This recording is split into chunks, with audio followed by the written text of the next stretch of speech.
I guess we'll go ahead and make the start.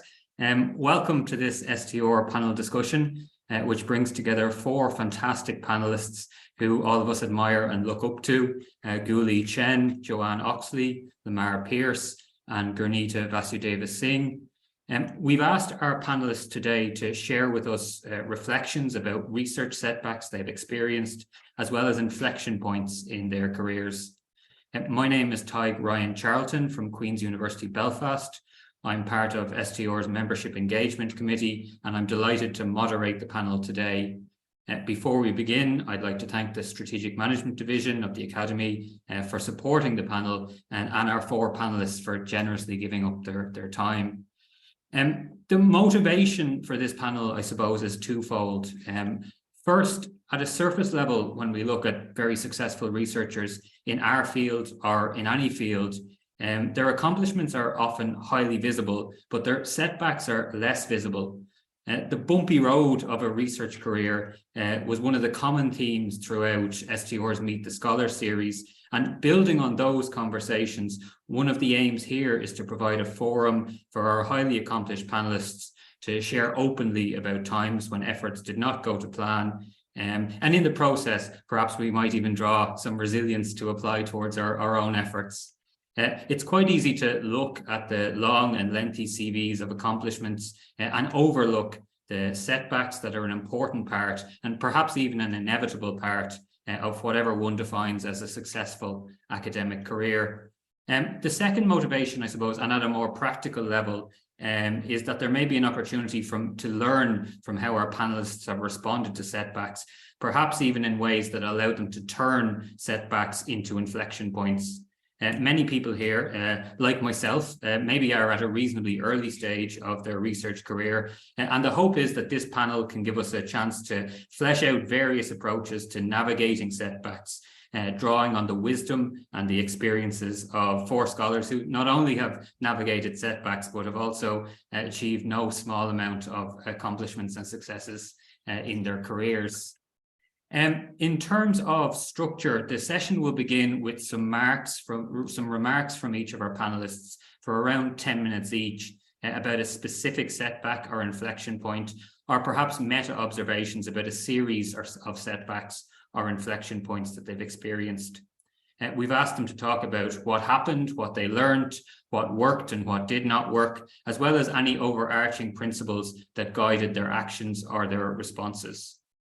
We'll then move into open Q&A in the second part of the session. And then at the very end of our 90-minute discussion, I'll close the section with some quick fire questions for each of our panelists. From a housekeeping perspective, there are just a few things to highlight before we get started. It would be great if you could keep your microphone muted unless you're asking a question. And if you're comfortable having your camera on, it would be lovely to see as many faces as we can. The session will be recorded and we hope to share it afterwards via the STR YouTube channel. And lastly, please don't hesitate to use the chat function at any time to ask questions or to make comments. I'll be monitoring it throughout the discussion, and Joanne, Gurneeta, Lamar and Guoli will answer as many questions as they can in the second half of the session. Please feel welcome to ask questions of the whole panel or to direct your questions to a specific panelist as well. With all that said, let's move swiftly to hearing from our first panelist. It's probably no surprise that I could spend the entire session talking about the many accomplishments of our panelists. So I hope you don't mind that I've slightly abridged the formal introductions. Our first panelist, Guoli Chen, is a professor of strategy at INSEAD Singapore campus. He received his PhD in strategic management from the Pennsylvania State University. Guoli's research focuses on the influence of CEOs, top executives, and boards of directors on firm strategic choices and organizational outcomes, as well as the interaction and dynamics in the top management team and CEO board relationships. He has published extensively in top academic journals, including Administrative Science Quarterly, Academy of Management Journal, SMJ, Organizational Science, Management Science, and Academy of Management Annals, as well as top managerial outlets. Guoli is a senior editor at Organization Science and has also recently published a new book called Seeing the Unseen: Behind Chinese Tech Giants Global Venturing. Guoli, thank you very much for being here today, and I'm really looking forward to learning from what you have to say. So I will pass over to you now. Thank you. First, thank you for your organizing, and thanks for the STR's division's sponsor. Like you said earlier, I mean, most of the time we just read other people's CV, and we may not know what's the tough time, right? Or where's the setback. And so I don't have the slides first, and then so mainly it's about sharing my own thoughts and some of my experience in the past, especially in the early stage of my career as an assistant professor. So if we take a look at CV, and some of people commonly ask me is like, okay, how did you like publish like 6 articles in top journals in a single year of 2015? And this is what they observe, but what they don't know, it's like, there's no publication in almost like 3 or 4 years, and then almost the whole tenure clock year, right? So think about it. This is like a salesman working in a company. You put lots of efforts. By the end of the year, you see, okay, the income and revenue is 0, right? So you can imagine that the pressure at that time as a system professor. So I'm not going to get into some of the details of each paper. I think many of us have some similar experience of getting paper rejected. And then if there's any unique things, for me at that point of time, it's more about the clustering effects, right? I mean, for like 3-4 years, and then most of the time, actually, the feedbacks may not be good, right? And so some papers got rejection after the revisions, or more than one of the revisions, and others get like multiple reject and resubmits, and then it's a very interesting experience. So we have a paper,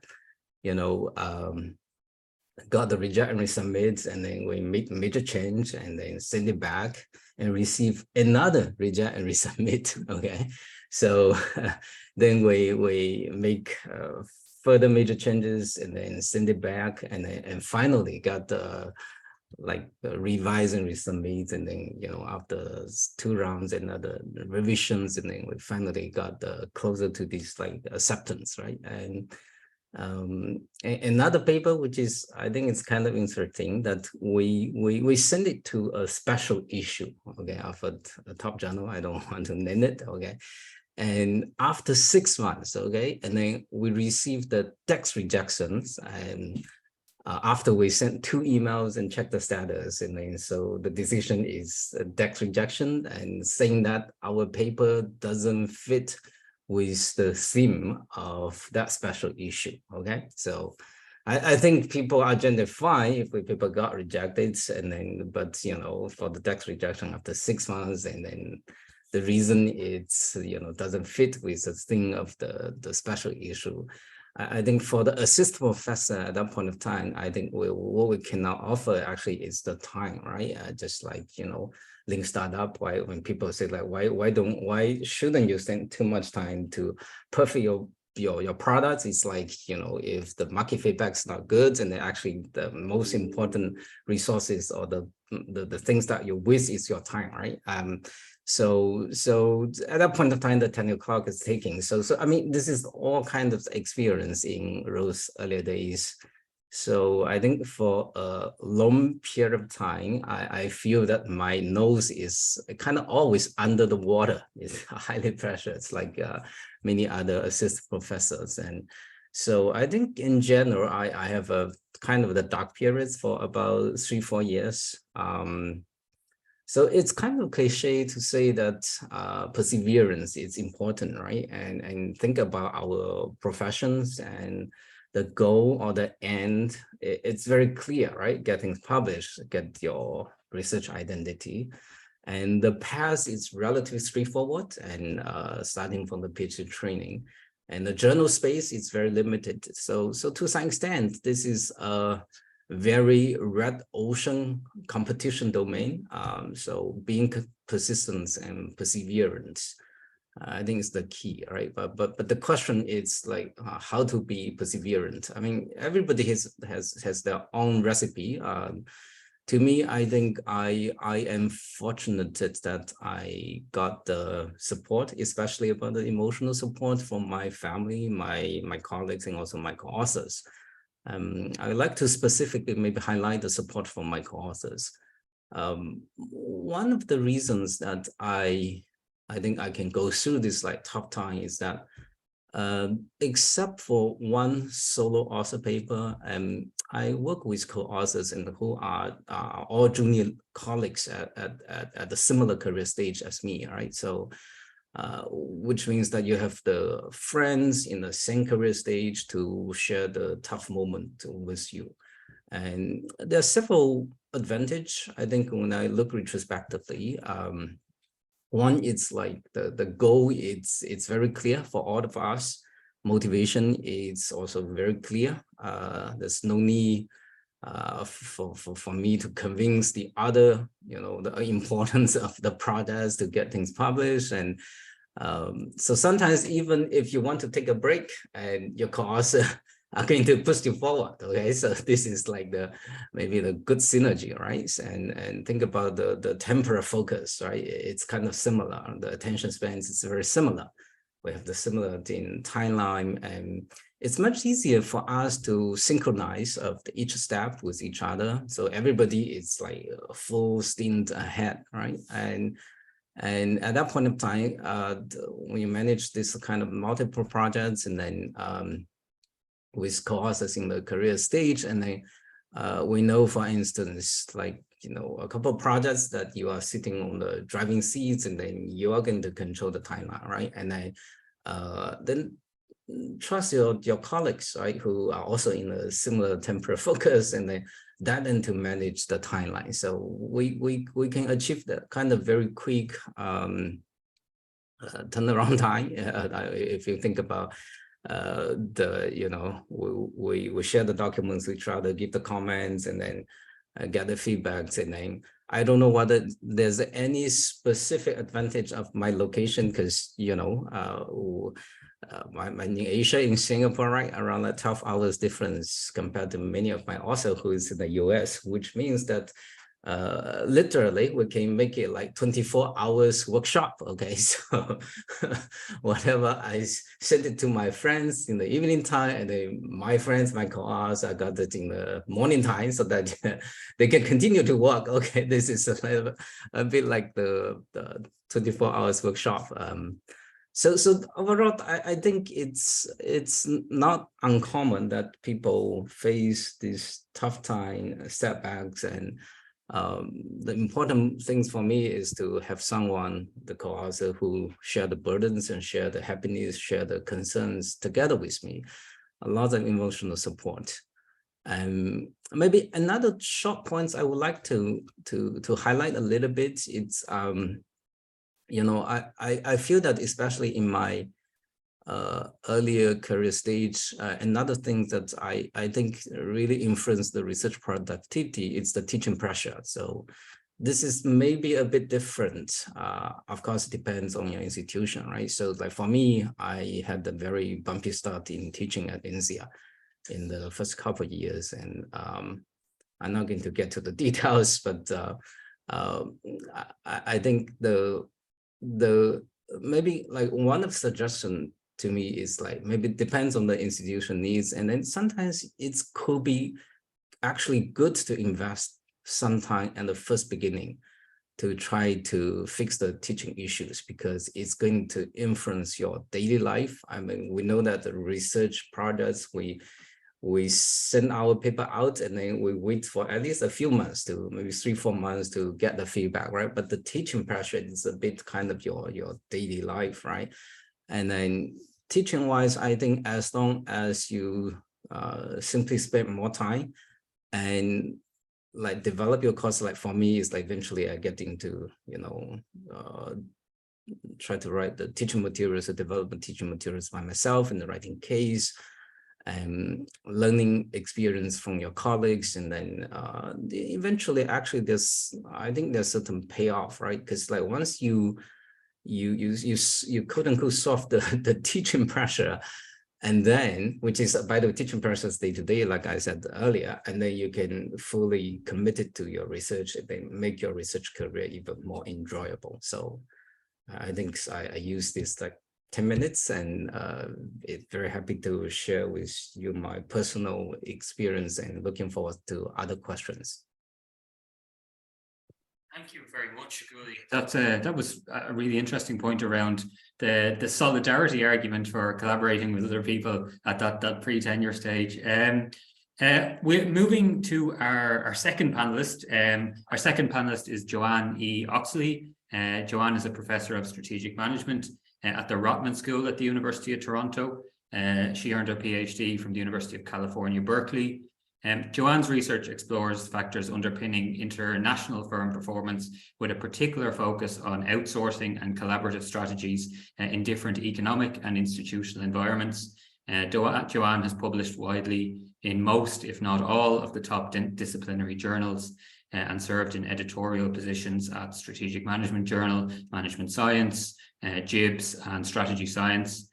Joanne is a former division chair of BPS, and Joanne's impact on our field is also apparent through the lengthy list of highly accomplished doctoral students who she has advised. Joanne, thank you for being with us. I'm a great admirer of your work, and I'm really looking forward to hearing you address this topic. Thank you so much, Tadhg. I actually do have a few slides to share, if that's okay. Let's see. Hold on 1 second. Sorry about this. Okay.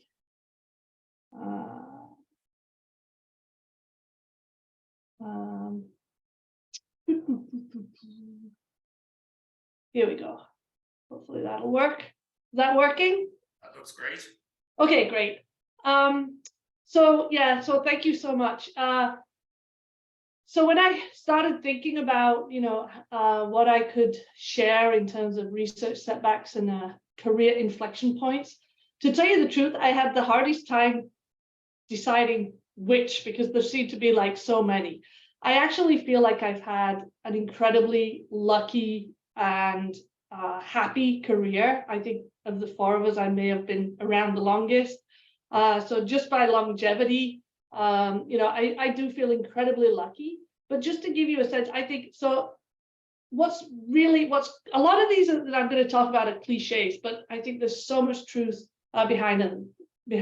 Everybody falls down during their career, right? So some of the things that have personally happened to me in terms of setbacks throughout my career, one of the earliest ones was I essentially resigned from the PhD program after 4 years, and then was talked back out of it. But getting stuck right at the dissertation phase, obviously paper rejections, seemingly impossible R&Rs that, like, how can that be an R&R? Feeling stuck for me after maternity leave. I had a couple of kids pre-tenure, and each time it felt like a bit of a challenge kind of coming back online. I had an unsuccessful tenure review at Michigan. I have had failing projects that I have decided to drop along the way. And I've also had more than one occasion when I've essentially been staring down an empty research pipeline. And so I think, it's like we all have different challenges. And I know that I have been very lucky in many, many ways in my career.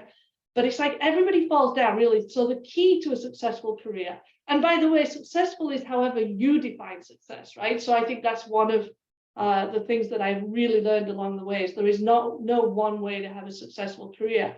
But really the key to that successful career is getting back up. And to me, that is all about two things. One is about really kind of building resilience over the long term, so that when you fall down, you're kind of ready to get back up. And then the other thing is just kind of how do you go about kind of managing in that crisis. So a few thoughts that I had on each of these. In terms of building resilience, so if anybody's heard me do any kind of career-related talks, my mantra is always, number one, just do good work.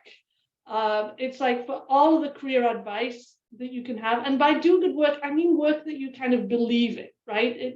that you are passionate about in some way, but just that you feel is good work, and you're going to be more resilient to criticism from others if you feel like you're doing good work or your best work. And so I think that's really kind of at the scholarship has to be kind of at the core of it, right?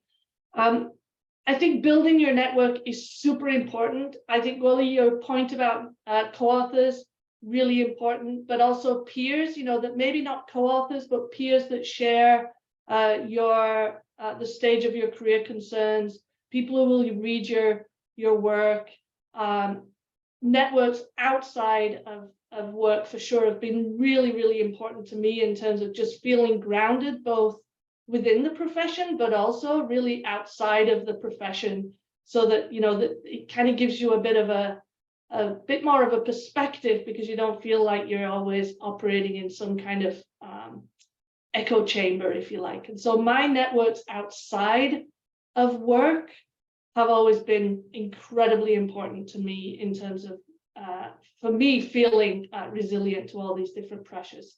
And part of that is, I've said give as good as you get, but what I mean by that is really, part of building a network is engaging and really being willing to put yourself out there and not just always looking to your network for support. So really giving support as much as you're looking for support. And finding your balance. I mean, for many people might look at my CV and say, yes, this has been successful. Maybe other people might look at my CV and say, oh, there's some big gaps, not so successful.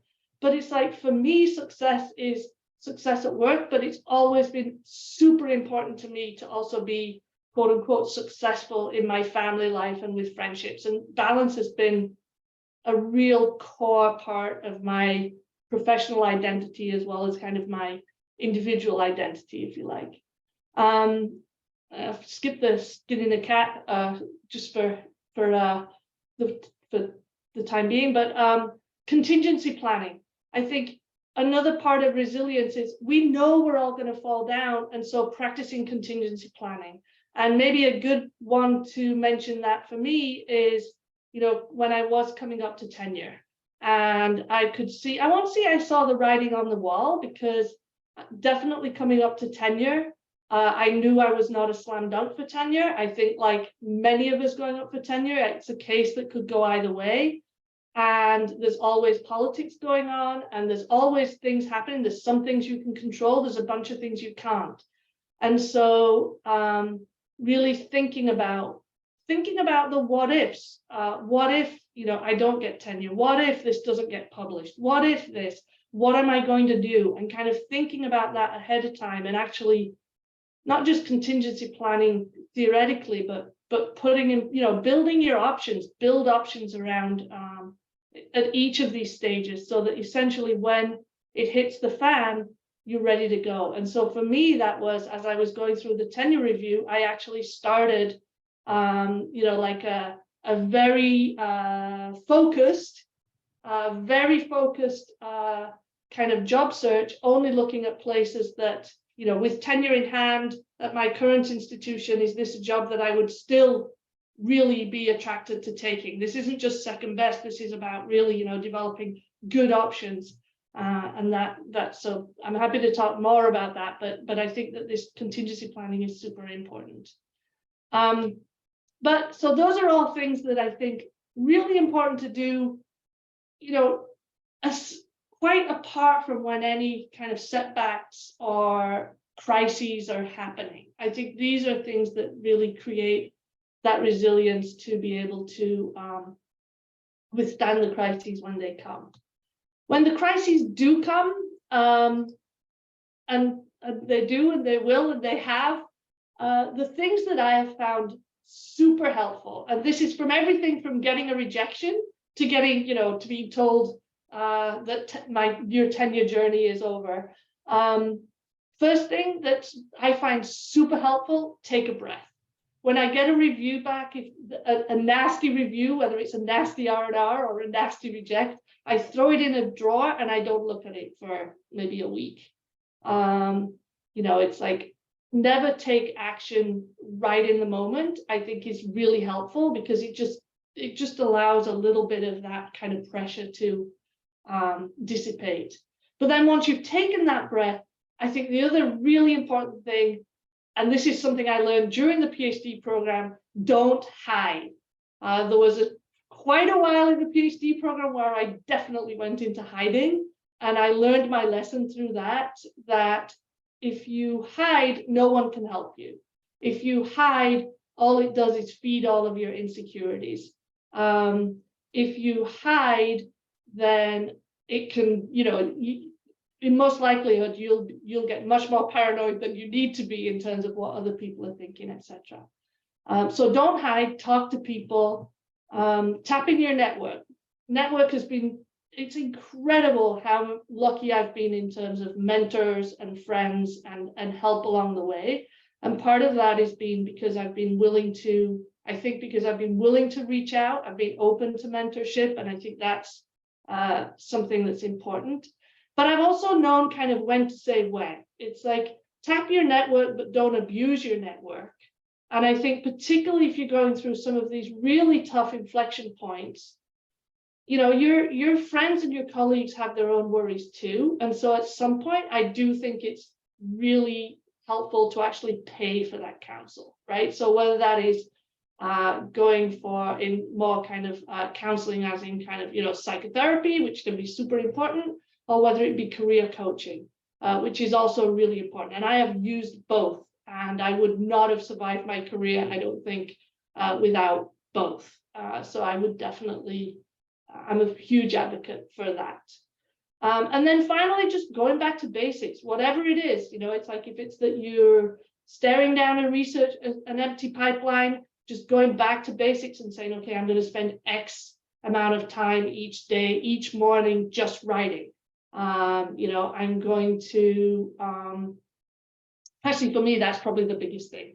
When you're stuck, just force yourself into, like a routine of spending X amount of time and no longer on the thing that is most difficult. And go back to all of those activities that built the resilience in the first place. And I think, honestly, through all of these personally have been super important for me in terms of bouncing back from, little setbacks and big setbacks. And they're part of what makes me just feel, as I say, so lucky to have had the career that I've had. So that's all I got.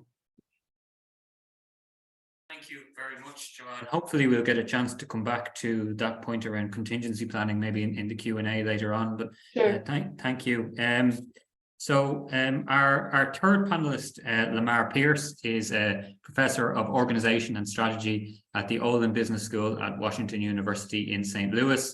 Lamar also earned his PhD from the University of California, Berkeley. Lamar's research focuses on how the same economic and psychological mechanisms that impact employee productivity also influence ethics and misconduct. His work also emphasizes the broader social welfare implications of misconduct, trauma, and public policy, and has been published widely in top academic journals, including Academy of Management Journal, Management Science, Psychological Science, and Organization Science, among many others. Lamar has served as an associate editor at SMJ in Management Science, as well as department editor at Management Science.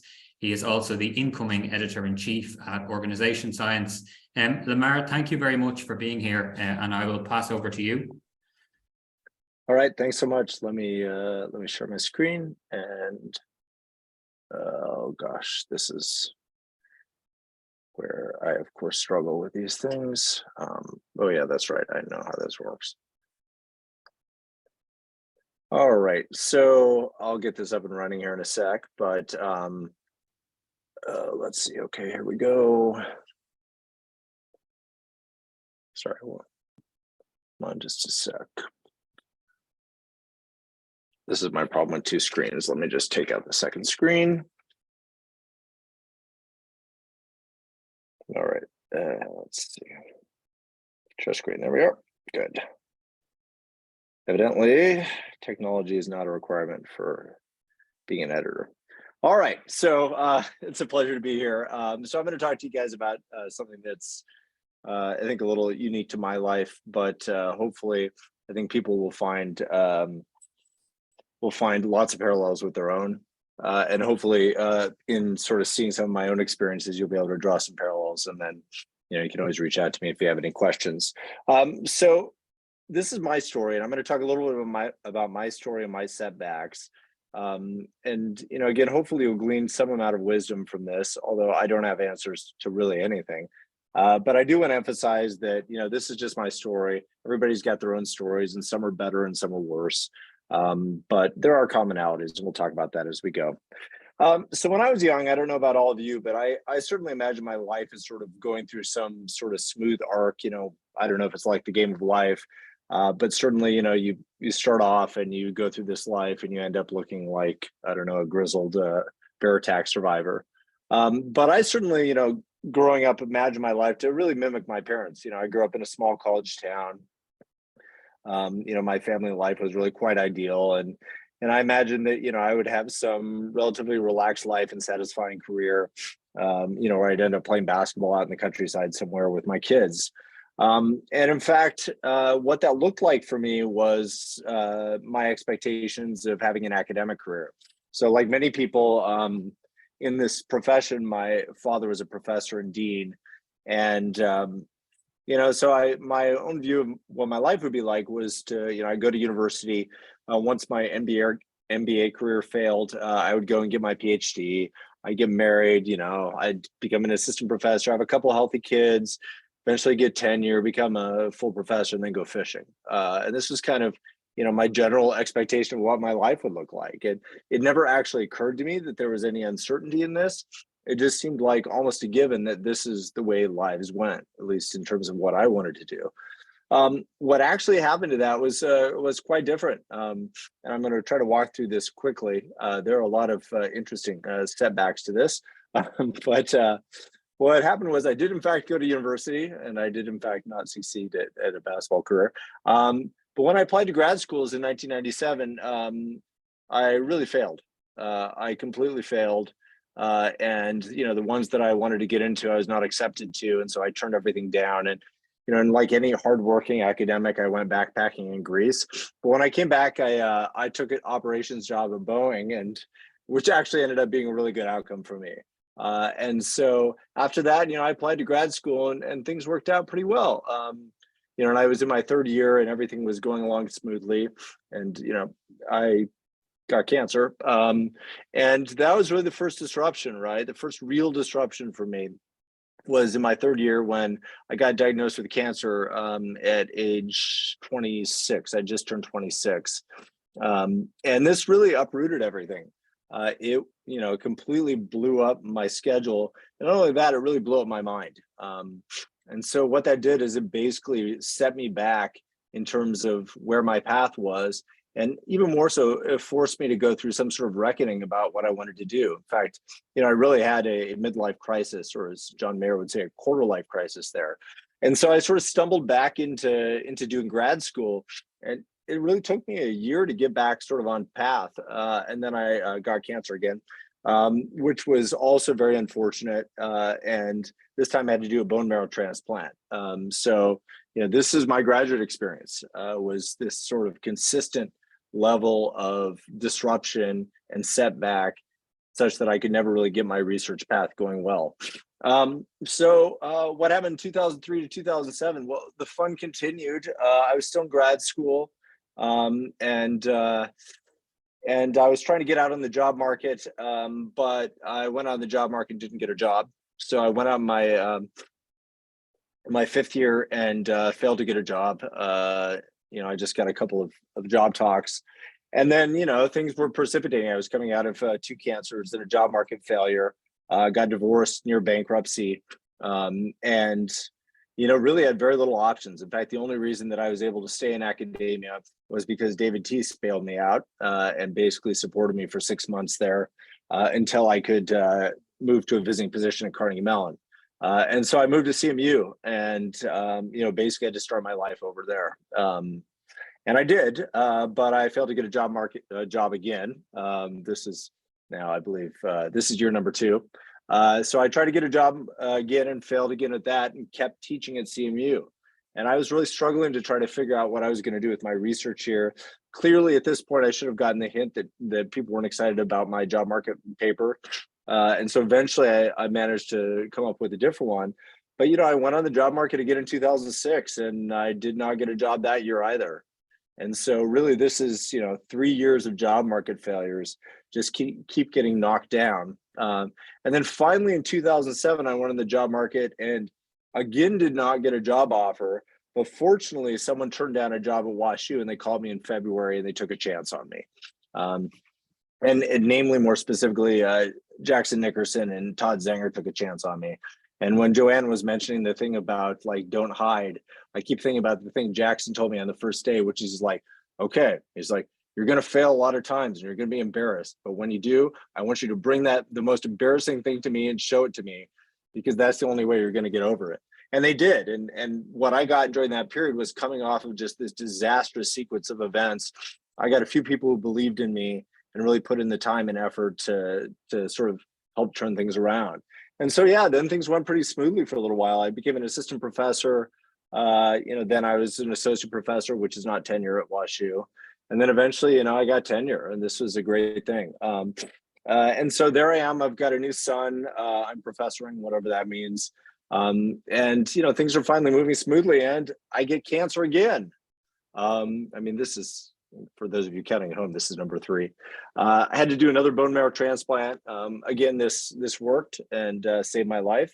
But again, this completely set back the progression of everything and really knocked a year out of my career, and also, ended up disabling me in a number of different ways.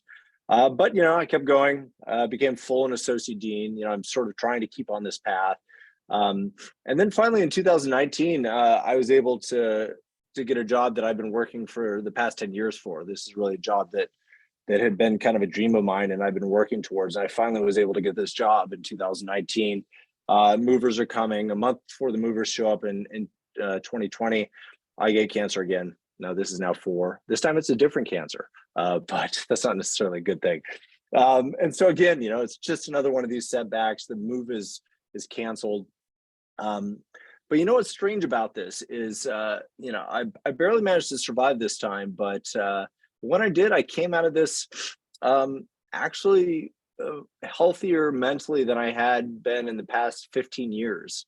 And I can't tell you why this is, and I can't tell you why I came out of this happier than I had been. But part of this is, this sequence of events, or the sequence of events that any people have, it's often very unpredictable how you're going to react to it and how you'll respond. And there really isn't anything formulaic. And you saw from my title at the beginning, like, what's good luck and what's bad luck? I mean, that comes from an old Taoist parable. But I look, here I am editing. Why am I editing and not fishing? A lot of people ask me that question. Well, part of it is that, what came with his mental health and happiness was something that I hadn't had in a long time, which is, a sense of purpose and mission. And so sometimes, setbacks can be good things. Sometimes they can be bad. I mean, what emerged from these? I mean, we like to have these stories about, what doesn't kill us makes us stronger. The first one was good. Like, this is a really minor setback for me. Like, I didn't get into grad school. So, I went off and got a job. That was great. That changed the way I thought about the world. Made me more patient, more humble, more flexible. It was the first time I'd really failed in life. But, every other setback I had was just disastrous in so many ways.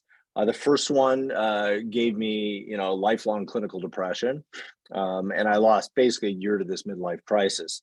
The second one gave me post-traumatic stress disorder and anxiety disorders. I lost basically 3 years of inability to focus, and I really would go into my office for a year and a half. I'd go and close the door and get nothing done. And so again, another sort of really pretty disastrous thing. The job market failures, what did those do? They made me really resentful. And they made me really focused on proving everybody wrong, which might have been motivating, but it's not a healthy way to live, and it's not a way to be happy and productive. And I really did not like myself during this period. So I produced a lot of papers, but I would never recommend anyone do this. Third cancer, now I got a little kid. What happened here? It's more stuff. It just piles up on you. But at least at this point, I started recognizing that I had a serious mental health problem. And this was not some great revelation on my part. It was the fact that sometime between 2002 and 2015, the cancer community realized that maybe this causes mental health problems, and they started recognizing this. So again, much like when I first got the job at WashU, this is someone stepping in, and frankly, this is my oncologist stepping in and saying, don't argue with me, I'm putting you on these drugs.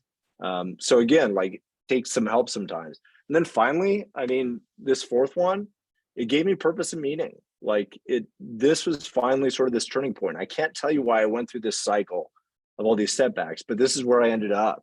And so, here I am, and I made this decision that I'm going to, spend the rest of my career, whether it's, 2 years or whether it's 20, focused on trying to facilitate the next generation of scholars.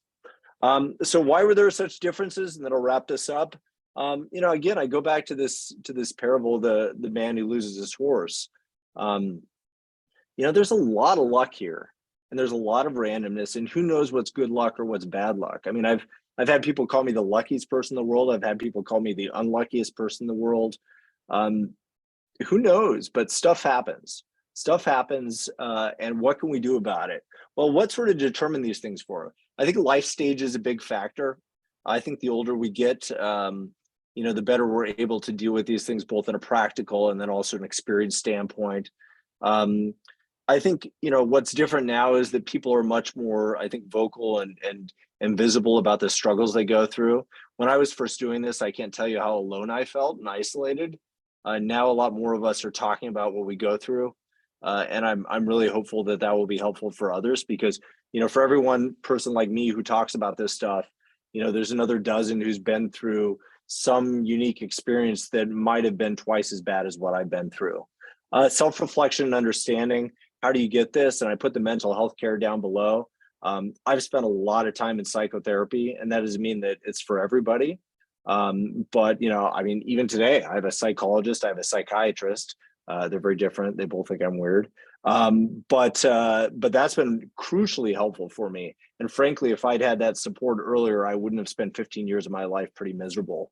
What else? Finding connections, support of others. I think others really before me had made this connection, but really isolation is really the hardest thing for bouncing back. And, it's really painful to admit when, you're in trouble, but getting the help of others is oftentimes the only way to break through this. And again, so much of this is luck. Why am I still alive today? It's luck. I mean, it's luck and some privilege, but, there's nothing superhuman about me, or there's nothing heroic. I didn't win some battle or win some fight. What happened was I got lucky, and I had the support there to allow me to take that luck and do something with it. A few other things. Everybody's got their own unique forking path from setbacks. And I really emphasize this because, I could never tell anybody what they should do from their setbacks. I think there are some general rules and principles. I've shared a few here, but really, speakers before me, I think, really shared a lot more. And I totally agree with everything they've said on this. But, everybody's path is unique. And so if somebody tells you this is exactly what you need to do, then they probably don't really understand the situation. I think what would be best is if they help you figure out what you need to do. And that's oftentimes a slow and frustrating process. I also want to deal with this myth that what doesn't kill you may make you stronger, because we like to think this. We like to think that, when people really struggle with things and, they make it through and then everything's heroic. I mean, I'll tell you, I lost 15 to 20 years of happiness in my life, and that sucks. And, I still have, challenges, lots of different challenges. I don't think it made me stronger. It made me different. And so, much like, the disabled veterans here, it's a question about sort of what you do with that being different. And everybody make that choice for themselves. But, this is not an issue of, everybody sort of bouncing back and being even stronger before. We try to bounce back, and we bounce back in the best way that we can. And then finally, I just want to emphasize this because I think people forget this. We see our colleagues, we see our friends go through really, really tough times, whether they're ill or the loss of a child or depression or whatever it is. So much of that battle is afterwards. And so much of that is, after we believe the problem is done and we're trying to pick up the pieces and move forward.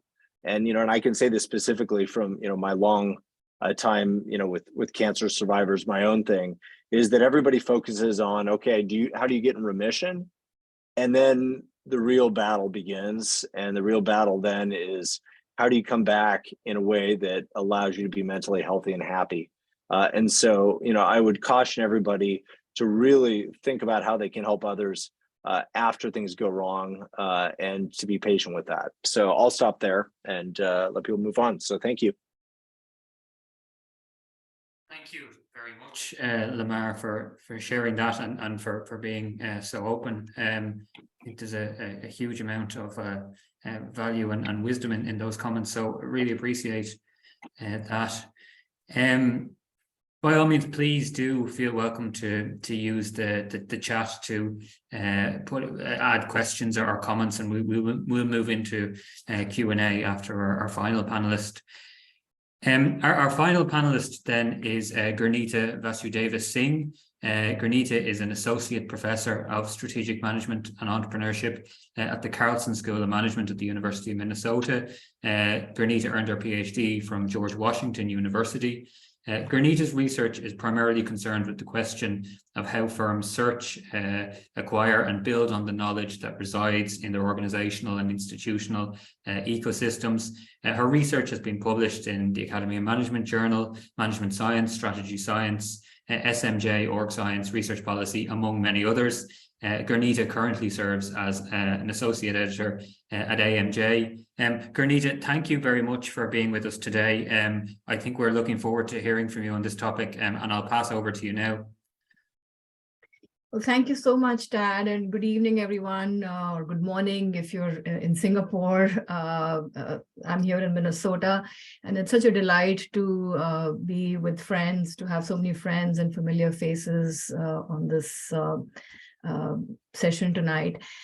So, what we heard from Lamar was like truly moving, right? And I don't think I can promise you a narrative which is going to be as compelling or as moving as what Lamar just narrated to us, which makes him, to me, he sounds like a half warrior, half monk kind of person, with all the difficulties that he's had to overcome.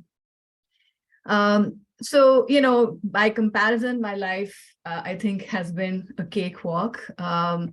So, if I kind of go back to the beginning, I would say that I landed up in the US not really expecting to become an academic. I landed up in the US in Washington, D.C. in 2000 to work in international development.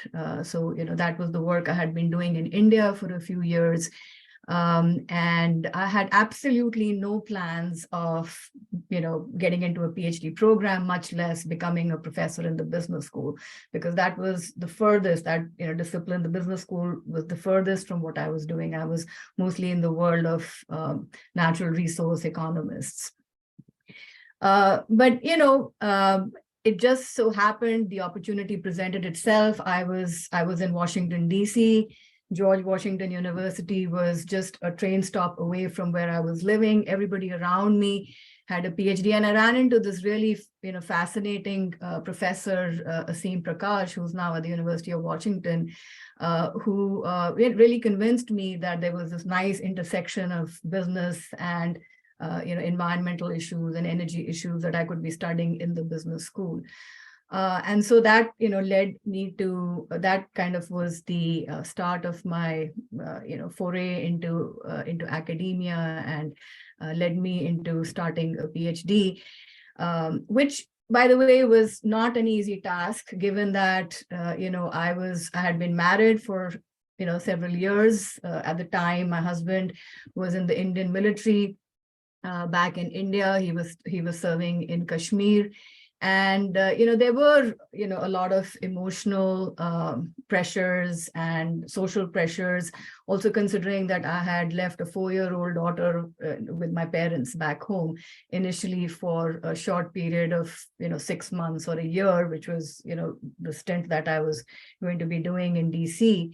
And then, that became 5 years because, like I said, one thing led to another. And I landed up staying in Washington, D.C.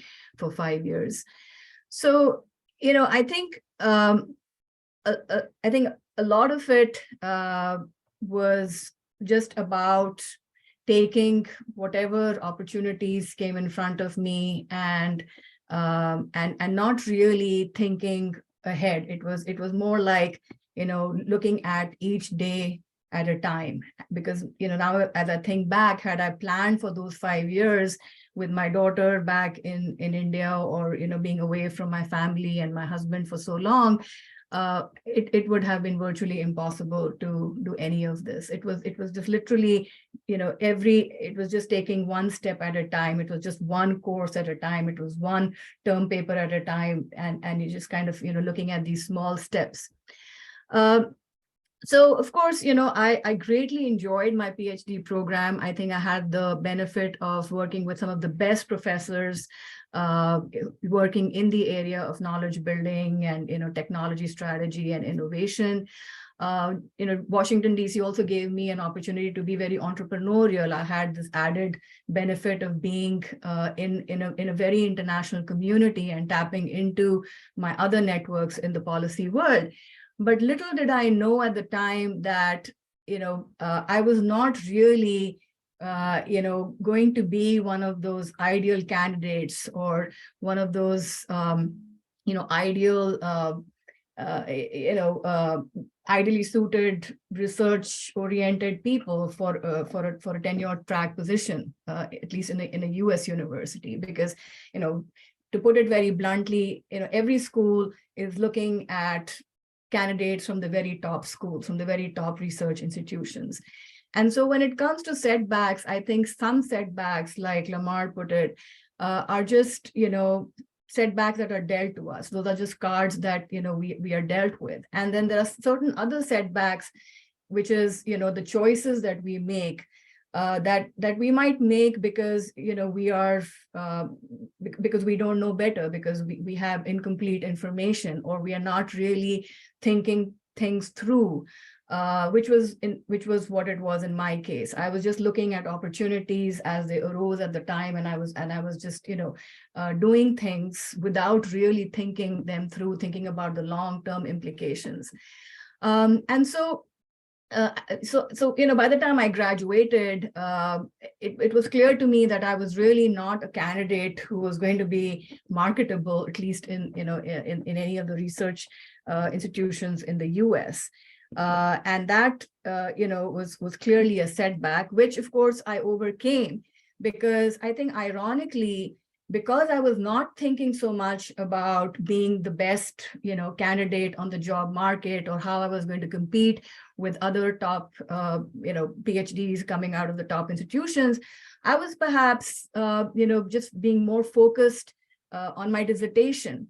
And lo and behold, in 2006, my dissertation, got, recognition from the Academy of Management and the Academy of International Business, which was a nice kind of offsetting event, which put me back on the track. So I had gone back to India, to the Indian School of Business, which also was a fantastic school, by the way, for me to kind of launch my academic career. But that recognition put me on the radar screen of people back here at Minnesota, and I also had the good fortune of interviewing at a couple other very good schools here in the U.S., and also very fortunate to have been able to get this job, which I've been in for the last 15 years or so. So those were some early setbacks. Also, in terms of not being very professionalized and finishing up my PhD in 4 years, because my family was back in India, my daughter was back in India. I was working also full time when I was in DC. So my goal was to really kind of get things done very quickly, and I wasn't prepared to spend 5 or 6 years in the PhD program trying to publish a paper or trying to figure out. In fact, I had not even really thought very seriously about becoming an academic. The job offer I had coming out of my PhD was actually at USAID, which is where I was doing my development work. But that's another story why I couldn't take that job. That was going to be a permanent government job, and my husband was in the Indian military. And as an Indian Army officer's wife, I couldn't take on a full-time job, with the US government agency, because, that would have created serious problems for him.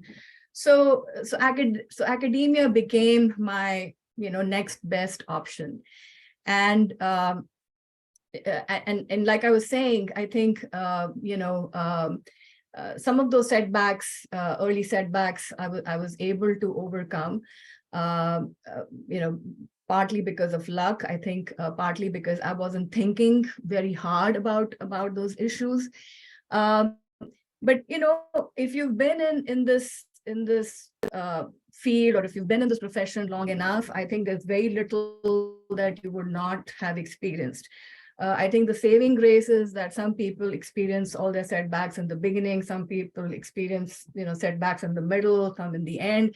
I think few people like Lamar have had setbacks all through. In my case, coming up for tenure, so like I said, I wasn't very professionalized.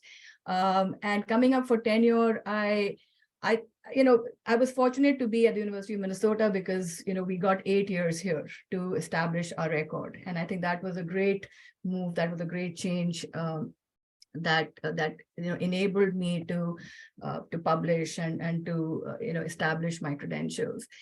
But, again, coming up for tenure, and what I've learned is that I think there's a lot that we can learn from negative events, from critics. I've learned to connect even more with my critics. I want to hear their feedback. I want to know what they're saying. And at the same time, I also want to broaden my network. I want to, I don't only want to be with critics. I don't only want to be surrounded with negativity. I want to also be able to expand my, networks outside, not just within academia, but I've also been fortunate to stay connected with the international development world.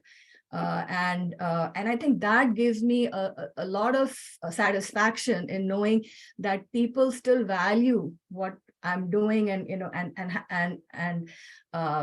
find what I do worthy, not just in the academic circles, but also in the policy circles and in the practitioner circles. So that, gives me a sense of being relevant, and it gives me a sense of still, kind of being of value. And the other thing I would say is, and this is like more from a coping mechanism, coping strategy sort of thing. I think, we as humans, we are always comparing ourselves, right? We're comparing ourselves to people in our department. We're comparing ourselves to people outside. But I think that's the wrong comparison to make, because no matter how good you are, no matter what you've achieved, if you're comparing yourself with others, there'll always be people who are better than you, right? For a variety of reasons. They could be just lucky, right? Or small, or small things could have put them ahead, so kind of the Matthew effect.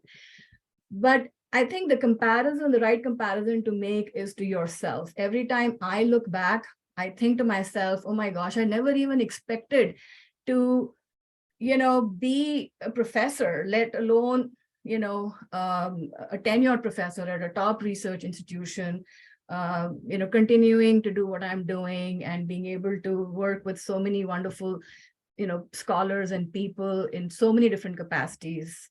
So I think, when I look back and I compare myself to my own self a few years ago, I feel I feel a true sense of achievement. And I feel like as long as we are able to continue to do better than what we've done in the past, I think that to me is real, progress. To me, that is real improvement, and that is real success.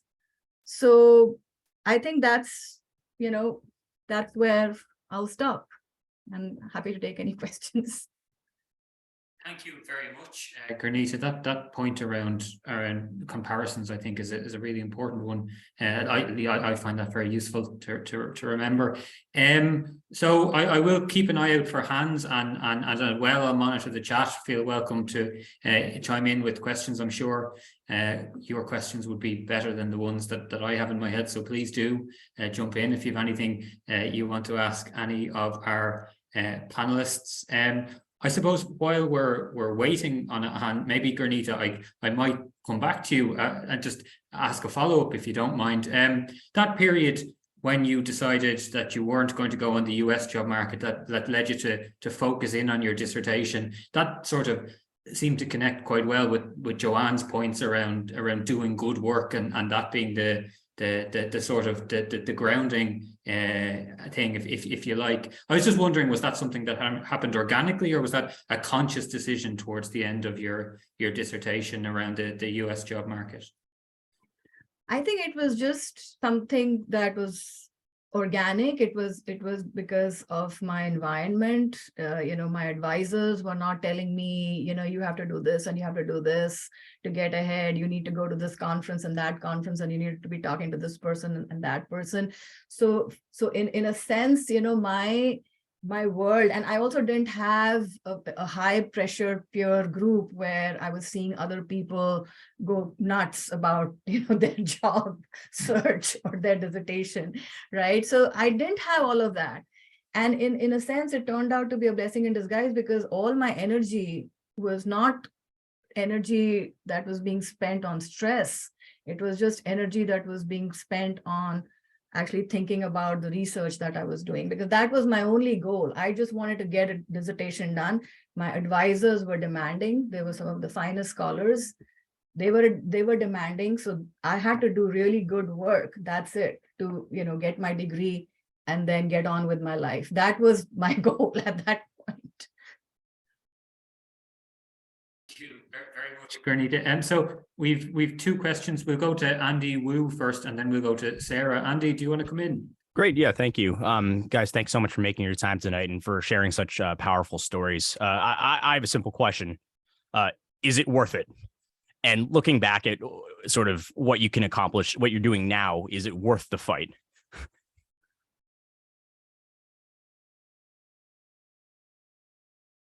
Since I'm the one who's about to retire, maybe I'm the one that could answer that. Totally worth it. Totally worth it.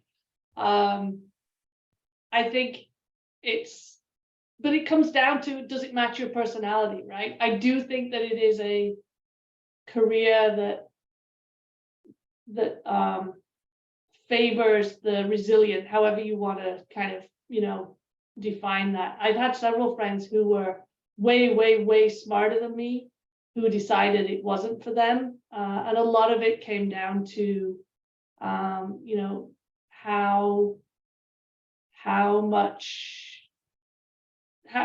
just kind of like, is this an environment that suits you or not? So I think it's back to kind of self-reflection. If it's your thing, it's the best thing. And if it's not your thing, then there are so many other paths. Hi, Andy. Thanks for your question, but I think this is the value judgment question, right? And I mean, each individual have their own answers, and it depends on who you are and what do you want to achieve, right? So, for instance, that on the one hand, that we said that we need to get the life and work balance, and then we need the family support. And then on the other hand, it's clearly that we invest a lot of time in work, and sometimes it could be very difficult to achieve these like work-life balance. And just for my individual case, is like, okay, I got married with my wife for 22 years, and in the last 22 years, and then we only have maybe 6 or 7 years that we literally live in the same city, right? And majority of the time, we just both of us are professionals, and she's also an academic professor. So we just try to manage our kind of the tough situation for many people like us, and try to manage the professional life and also our family life, and then try to raise our two children together. I mean, separately, but together, right? So is it worth it to do it? And it's really, I think it's a value judgment. And then from the bottom to your heart, and then you have some answer. And then I think partially this is about maybe the self-selection issues. And if we still here and we spend so much time on research, we maintain our professional and family life. And then I think you have your own answer. It's just from your bottom of your heart. And then I won't be able to answer the question. You will answer the question. Yeah, let me just jump in here and give a few thoughts, because I think one thing that I've learned is the danger and perhaps the endless toxic loop of sort of looking back on life and wondering what else you could have done. Because, they're just, like I mentioned, there's so many forking paths. And so, is it worth it? I think, for some people, they might be able to go through that exercise. For me, what I think about is, where am I at? And, do I really want to take some chance and think about like an alternative decision that I could have made? And in the end, like I look at where I'm at in life and I say, I'm alive, I got a stable job, and, I love my kid. And so, yeah, it's worth it for that reason, for exactly that reason. I think we just try to make choices at given points in time, and that's the only choice we've made. So, I have friends who are working in companies, right? And they have achieved a lot of success. But if you hear their stories, I don't think their stories are any easier in terms of their paths, their progression. I think it's even worse because you're in a very tough, hierarchical, what have you done yesterday? What have you done today? Short-term oriented world. In our situation, I think we are very fortunate that despite all the adversities and the pressures and the turmoils and, all these inflection points like, oh, my paper got rejected after the 4th round. Well, it's not the end of the world. It actually did happen to me and I still haven't gotten over it. But, when you think about it in the bigger scheme of things, it doesn't really seem like such a big deal, because at the end of the day, especially if you're tenured, I mean, imagine, especially in this day and age, my sister works for Meta in India. She's a chief marketing officer. And boy, the last week, neither she nor anyone in Meta slept at night, because they didn't know till the day they were getting those pink slips if they had their job or they didn't have their job, no matter how senior they were, no matter how excellent they were in their jobs. So when I look at those kinds of scenarios, I feel like we are really in a fortunate situation to be, at least, even if you're not tenured, I think having, the 5, 6, 7, 8 years, depending on which school you're in, having that guarantee of time to kind of, show your mettle. I think that's a big luxury which doesn't exist anywhere else in any other profession. Sarah, you raised a really interesting question in the chat around contingency planning. Would you like to ask your question? Sure, and apologies, I'm off video dealing with childcare.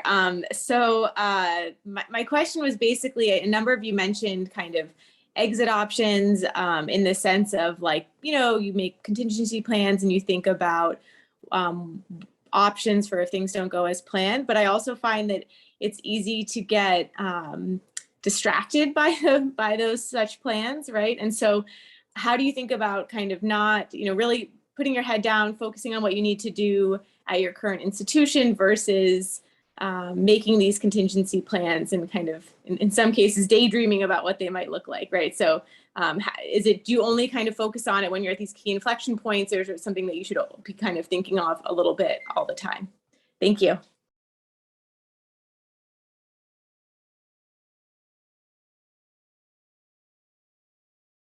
shall I jump in since I was the one who kind of brought it up? No, it's a really good point, because on one hand, I really, this thing about focus on the scholarship is part of that is a reaction against too much kind of careerism and too much strategizing and too much. I think you can go way too far down that strategizing route, and as you said, to the detriment of focus. When I'm talking about contingency planning, I'm really talking about these. It's like once you've done your work kind of thing, it's like, and you put your work or your tenure case or your this case goes out into the world. I don't care how good your paper, how strong your tenure case, stuff happens, right? And so I think it just, at these moments, it really behooves you to think in the prior to anything hitting the fan. As you get a paper ready to go out, or after you've sent it out, what am I going to do if it comes back and reject? It's like, it's like, where is the next target? It's like, what am I going to do with this paper should it get rejected? As you're coming up to tenure, just thinking about if it all blows up, first of all, what do I want to do? I mean, that's kind of like job one is, in that case, it's not just thinking about what are all of my options, but what do I feel about what I want to do should this not go right?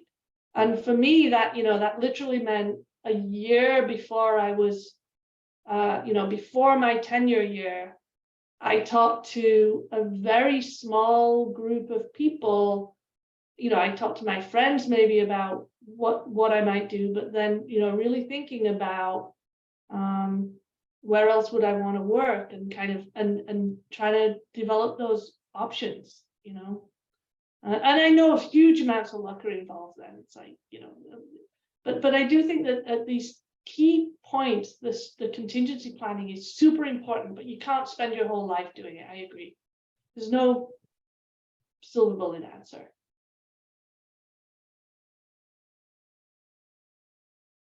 Thank you, Joanne. Would any of our other panelists like to come in around contingency planning and strategizing? Guoli? Well, I think this is a good question, and then I would like to these questions that could be applied in many situations, right? When you think about the exit options, and then like for instance, exit option for my marriage, even you think about this, I literally never think about that, right? I mean, this is the way, like in the last 22 years, and then all the way we married, but separately, but we didn't consider that exit option, so we just continue to do this, and then no matter what are the difficulties that we are facing, so one way,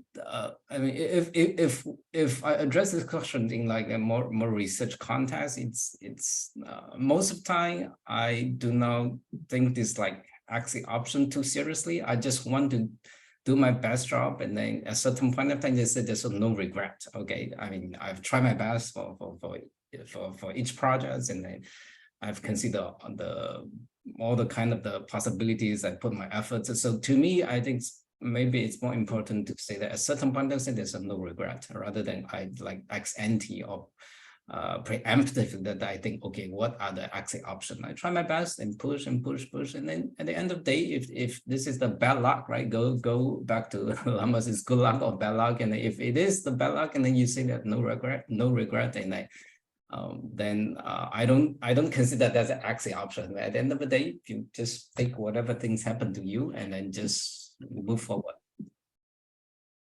Yeah, I'll jump in here, and I think people are touching on this. There are exit options. I think that people are talking about at two different levels here. I think there's sort of life exit options, which is your career, your family, even your life, and then there are sort of, as we think of them, like with papers, right? And I think the paper stuff, I think, is much easier to deal with, because if you're like me, you think about your research as a portfolio, and you think about managing that project portfolio and staggering where things are in the production process, and there's a lot of risk there that you can not perfectly, but you can at least somewhat mitigate or diversify against. you know, with life, it's really hard. And I can just tell you from my experience that, you know, you got to really pick and choose what are the things you're going to plan for, what are the contingencies, and what are the exit options. Because, you know, if you're someone like me, you can spend every single day of your life wondering about what's going to go wrong, which will just eat you up inside. But in the same sense, you don't want to not think about that. And so I just, like, you know, fortunately, I don't have to worry about this with my career now, but I can say with my life, what I've sort of made the decision is that the one contingency I'm going to fully plan around, you know, is my son's long-term financial stability. It's the only one I'm going to plan around. I'm not going to make life decisions based on sort of how long I think I'm going to live or other elements along that, because, you know, if you spend too much time on that, I think as Sarah was touching on, it can really eat you up. And so think about what are the key things you need to insure against and plan for. And the rest of it, like, you know, I don't know what to say, but don't sort of eat yourself up trying to worry about all the things that can go wrong. Thank you, Lamar. Mingtao, we might come to you now. You had an interesting question. Yeah, so I want to thank everybody for the time, because it's very friendly for Asians. So then I want to ask this question, because I think each of us, we are warrior and fighters of ourselves, but then we all have made some difficult decisions when we experience such, you know, shocks or setbacks. So was there a decision that you afterwards you will think about, thank God I asked someone's help, or I listened to somebody's suggestions, or someone's insights really helped me? So who's that person which you think, well, which kind of guided you, give you useful suggestions when you were making difficult decisions? Thanks very much.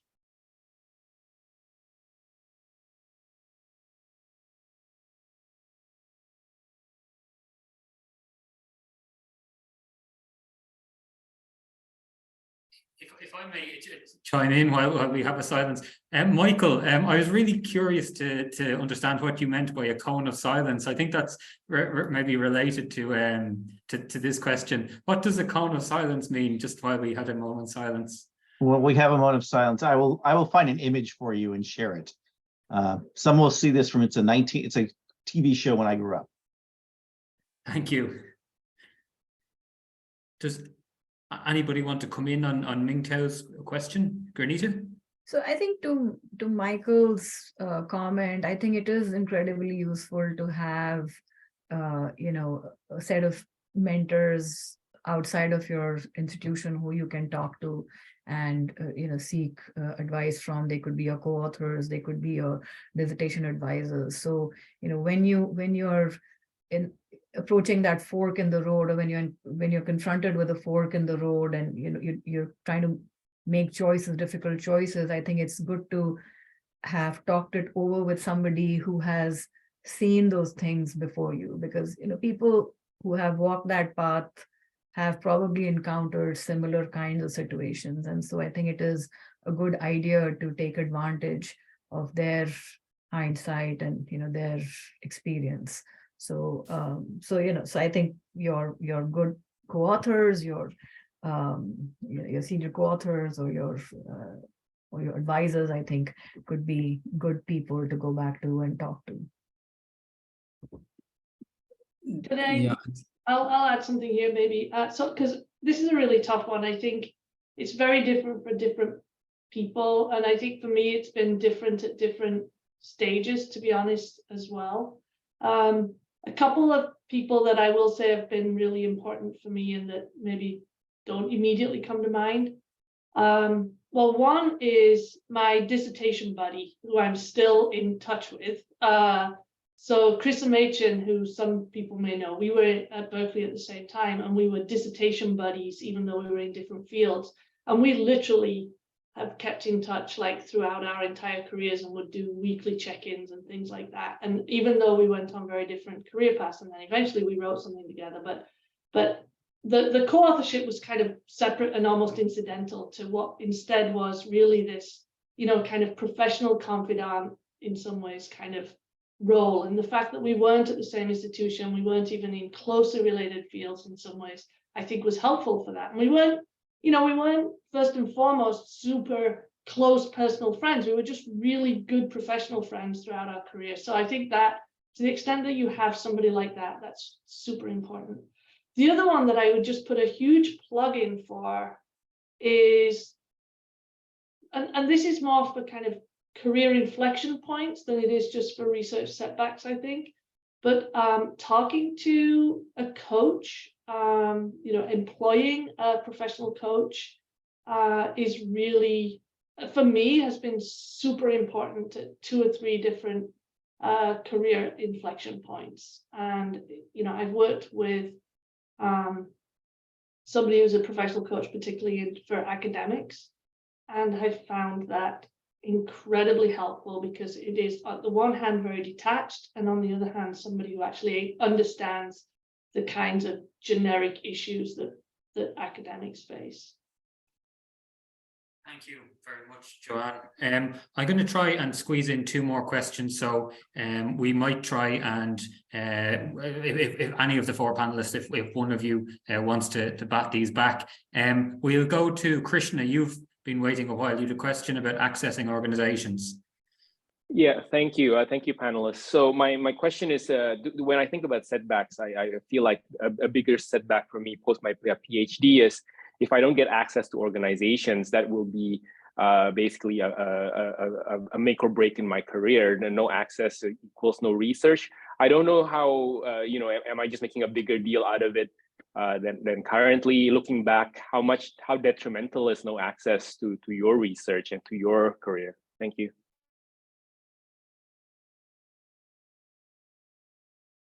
I mean, I'll start with that because I think early on I made my career by accessing organizations back when I think it was particularly hard to get large data sets from them. You know, there are lots of different ways to do research, right? There are lots of different ways to do research, but if you need to get in organizations, then it is clearly detrimental. How do you do it? One, you do it through contacts. But I'll tell you, like, the approach I took, which is like, it was straight out of sales, like straight out of my sales experience, which is just, you're always constantly selling and always thinking about what is the value proposition you can provide. And I just, you know, I just remembered from sales asking the same question over and over, which is just like, you know, tell me about the biggest challenges that you're facing right now. So yeah, I mean, I think it can be a big obstacle if you're not a theorist or somebody who does lab experiments. But really, you know, I think back to this to this guy I was at Carnegie Mellon with, who we'd go out at night on Saturday nights and he'd come back with like 35 phone numbers or something from a bar. And I asked him, how'd you get so many phone numbers? He was like, I just asked like 50 people for phone numbers and I got 35. So, you know, it's really about getting over this idea of being rejected. I'm not saying that's the right strategy, but, you know, so I sort of took that at heart and just focused on, you know, just constantly asking everybody and trying to get access. And, you know, it's like your batting average can be incredibly low, but still have a good number of hits. So I just chip in a bit. So to me, I think accessing to organization is uncertainty, which perhaps that we need to manage. Of course, it depends on the research project, right? So like, for instance, one of the projects I'm working with my PhD students, we try to do the, you know, field experiments together with the organizations. And then it started like, they start the initial ideas. We try to convince the organization at the beginning. It looks like they are going to cooperative, and then, but over the time, actually it's a lot of like, lot of like noise coming up. And then even nowadays, I think we still like in the process of like try to sell it or try to talk about the detailed process. So like in this case, I have to tell my students, right, if you want to use this as a dissertation topic, and if you have the concern of the timeline, and then there's certain uncertainty that we may not be able to manage, and then maybe it's better not to use this setup as your dissertation, right? And you might have a plan B to use the archival data, you know, buy the data, purchase the database, and then so with the similar research question, and then can you use the other research methods to achieve the similar purpose? So to me, I think it's a matter of the time that you're considering, and it's a matter of the uncertainty that you can manage. Do we have another plan B? Thank you, Guoli, for that. I think that's an interesting and very helpful perspective. Lewis, you've had your hand up for quite a while. Thank you for your patience. Would you like to come in? Yes, thank you. Thank you very much, everyone. I had a question about how easy it is to find this balance between like work and life when you are working at such a top level. And maybe a good way to think about that question is the number of times you found yourselves working, I don't know, on a Sunday, 9 p.m. That's a question I have. How easy you think it is? Maybe Lamar? I got cold called. I mean, look, so one of the things I'll be really clear about in my early career was that I had the privilege of, well, it wasn't necessarily voluntarily, but I had the privilege of being, single and without a child for my early career. And, and that just gave me a tremendous amount of time to work. So, I mean, I worked a lot of Sundays. I still work a lot of Sundays, but a lot less because I'm a senior faculty. But again, like I think everybody is in a different situation. And for me as a single man with no child, it was very easy for me to do that every single week, which I was able to do. So, I mean, I just think probably the best way to deal with this is, talk to somebody who's been sort of in similar life situations to you. And I think that involves, family situations, cultural situations. But I think this is also a very gendered question as well, which I think we've learned a lot more about from COVID and childcare. So, like I would never suppose to give advice to, say an assistant professor who's a mother about how to do that, because the situations and expectations, I think, are entirely different. Thank you. Okay, thank you, Lamar and Lewis, for that. I'd ambitions of finishing with 3 quick fire questions for our panelists. I'm going to condense that to 1 because we're quite tight on time. If we can go, maybe for simplicity, if we go in the same order that we went with the remarks at the start, I'd like to ask each panelist if you could go back in time and give your younger self 1 piece of advice. Or maybe if there's a piece of received wisdom earlier in your career that maybe you'd wished you'd ignored or set aside, what would that advice be? Guoli, if you don't mind, we'll come to you first on this. Sure, of course. Just like short points, I think it's like try to keep a hobby, which is you really like, and then that's the place that you can find your internal peace. When you face challenge and setbacks, and then I think your hobby really can help you get out from and make it more resilient. It's a great point. Thank you. Joanne, same question. Don't put off any big life decisions until after tenure. And I say that especially to the women. I was very fortunate. I was old enough that I knew putting off kids till after tenure was not an option. But, and this is a bit of a downer, but I have too many friends who did and then found that they'd waited too long. So that's just one example, but basically live your life, do good work, but live your life, and that let the chips fall where you may, because if you sacrifice your work to your job, that's the road to bitterness in my view. Thank you, Joanne. Lamar? Oh, yeah, for me, and I think this is highly relevant given what we know about base rates of mental health in academics, which are extremely high. I mean, I would go back and tell myself to go get serious mental health treatment, and that probably would have meant during the worst parts of it, medication, because again, I spent, at least a decade, if not a decade and a half, being extremely unhappy, and nothing's worth that. Really, nothing is worth that. Thanks, Gurneeta. Yeah, so I had to leave my 4-year-old daughter until she was at the age of 9 or 10, which is when we finally reunited, and I would never have done that in retrospect. So I think it kind of echoes what Joanne was saying. You know, for women, sometimes it becomes you know, this very tough trade-off. And especially if if you're international, if you're coming from another country, it can become even harder. But in retrospect, I would probably not have done that. But if I ask my daughter today, I think she's very happy to be here. She knows that she would not have been in the US, and she would not have enjoyed all the experiences that she has had I not taken the plunge and come. So I think it's all for the good, but I would definitely have devoted a lot more time to my family. I would have devoted a lot more time to inculcating more hobbies and just doing things for enjoyment and pleasure and not just work. Thank you very much. There were 4 sort of really salient pieces and points to finish on. All that remains is to thank everybody for being here and for making the conversation much richer through questions and comments.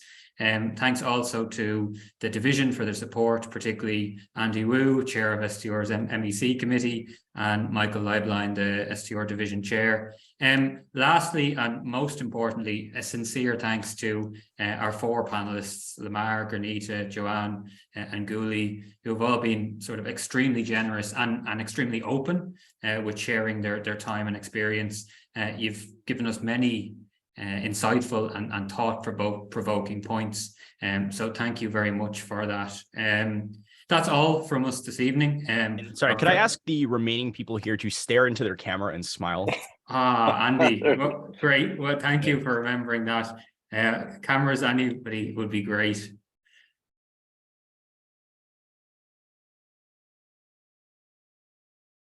Wait. Okay, we're good. We're good. Thank you. I knew we have some evidence that all this happened. Thank you very much to our panelists. Have a lovely evening, and hopefully we'll see you at some of the other STR events that will be organized through the year. Thank you. Thank you very much. Yeah, Good thanks to for see hosting. everyone. Bye-bye. Evening. Bye. Bye. Bye-bye.